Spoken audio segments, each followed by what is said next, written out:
प्यार का चस्का।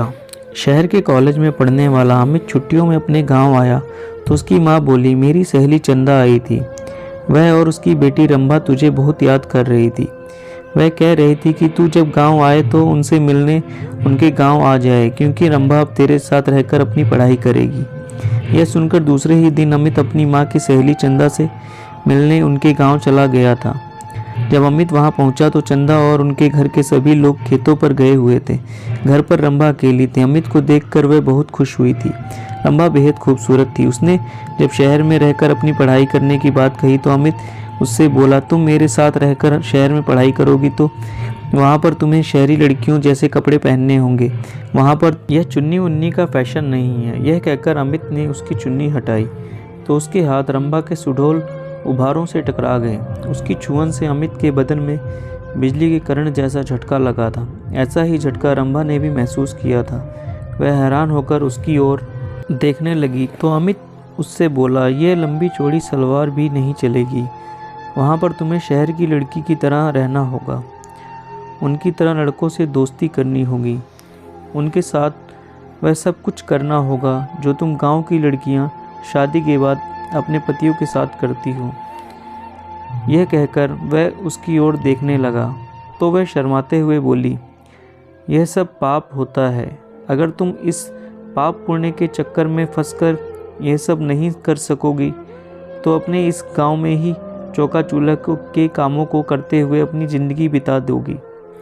यह कहकर वह उसकी ओर देखते हुए बोला, तुम खूबसूरत हो, शहर में पढ़ाई करके ज़िंदगी के मज़े लेना। इसके बाद अमित उसके नाजुक अंगों को बार बार छूने लगा। उसके हाथों की छुअन से रंभा के तन बदन में बिजली का करंट सा लग रहा था। वह जोश में आने लगी थी। रंभा के माँ बाप खेतों से शाम को ही घर आते थे, इसलिए उन्हें किसी के आने का डर भी नहीं था। यह सोचकर रंभा धीरे से उससे बोली, चलो अंदर पीछे वाले कमरे में चलते हैं। यह सुनकर अमित उसे अपनी बाहों में उठा कर पीछे वाले कमरे में ले गया। कुछ ही देर में उन दोनों ने वह सब कर लिया जो नहीं करना चाहिए था। जब उन दोनों का मन भर गया तो रंभा ने उसे देसी घी का गर्मा गर्म हलवा बनाकर खिलाया। हलवा खाने के बाद अमित आराम करने के लिए सोने लगा। उसे सोते हुए देखकर फिर रंभा का दिल उसके साथ सोने के लिए मचल उठा। वह उसके ऊपर लेटकर उसे चूमने लगी तो वह उससे बोला, तुम्हारा दिल दोबारा मचल उठा है क्या? तुमने मुझे प्यार का चस्का जो लगा दिया है।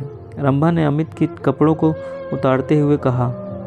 इस बार वे कुछ ही देर में प्यार का खेल कर पस्त हो चुके थे, क्योंकि कई बार के प्यार से वे दोनों इतना थक चुके थे कि उन्हें गहरी नींद आने लगी थी।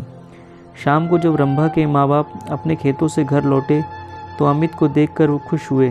रंभा भी उसकी तारीफ करते नहीं थक रही थी। वह अपने माँ बाप से बोली, अब मैं अमित के साथ रहकर शहर में अपनी पढ़ाई पूरी करूँगी। यह सुनकर उसके पिताजी बोले, तुम कल ही इसके साथ शहर चली जाओ, वहाँ पर खूब दिल लगाकर पढ़ाई करो। जब तुम कुछ पढ़ लिख जाओगी तो तुम्हें कोई अच्छी सी नौकरी मिल जाएगी, तुम्हारी ज़िंदगी बन जाएगी। फिर किसी अच्छे घर में इसकी शादी कर देंगे। आजकल अच्छे घर के लड़के पढ़ी लिखी बहू चाहते हैं, रंभा की माँ ने कहा। तो अमित बोला, मैं दिन रात इसे पढ़ाकर इतना ज़्यादा होशियार बना दूंगा कि फिर ये अच्छे पढ़े लिखों पर भारी पड़ जाएगी। रंभा की माँ ने अमित के लिए खाने को अच्छे पकवान बनाए।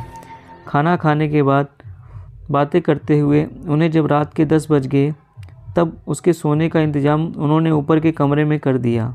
जब अमित सोने के लिए कमरे में जाने लगा तो चंदा रंभा से बोली, कमरे में 2 पलंग हैं, तुम भी वहीं पे सो जाना। वहाँ पर अमित से बातें करके शहर के रहन सहन और अपनी पढ़ाई लिखाई के बारे में अच्छी तरह पूछ लेना। यह सुनकर रंभा मुस्कुराते हुए बोली, जब से अमित घर पर आया है तब से मैं उससे खूब जानकारी ले चुकी हूँ। पहले मैं एकदम अनाड़ी थी, लेकिन अब मुझे इतना होशियार कर दिया है कि मैं सब कुछ जान चुकी हूँ कि असली ज़िंदगी क्या होती है। यह सुनकर चंदा खुशी से मुस्कुरा उठी। वे दोनों ऊपर वाले कमरे में सोने चले गए थे। कमरे में जाते ही वे दोनों एक दूसरे पर टूट पड़े। शहर में आकर अमित ने रंभा के लिए नए फैशन के कपड़े खरीदे दिए, जिन्हें पहनकर वह एकदम फिल्म हीरोइन जैसी फैशनेबल हो गई थी। अमित ने एक कॉलेज में उसका एडमिशन भी करा दिया था। जब उनके कॉलेज खुले तो अमित ने अपनी कई अमीर दोस्तों से उसकी दोस्ती करा दी, तो रंभा ने भी अपनी कई सहेलियों से अमित की दोस्ती करा दी। गांव की सीधी सादी रंभा शहर की ज़िंदगी में ऐसी रम गई थी कि दिन में अपनी पढ़ाई करती और रात में अमित और उसके दोस्तों के साथ खूब मौज मस्ती करती थी।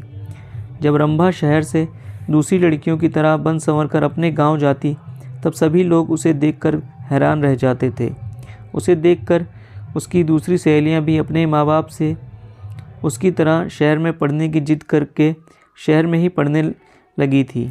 अब अमित उस गांव की सहेलियों के साथ भी मौज मस्ती करने लगा था। उसने रंभा की तरह उनको भी प्यार का चस्का जो लगा दिया था।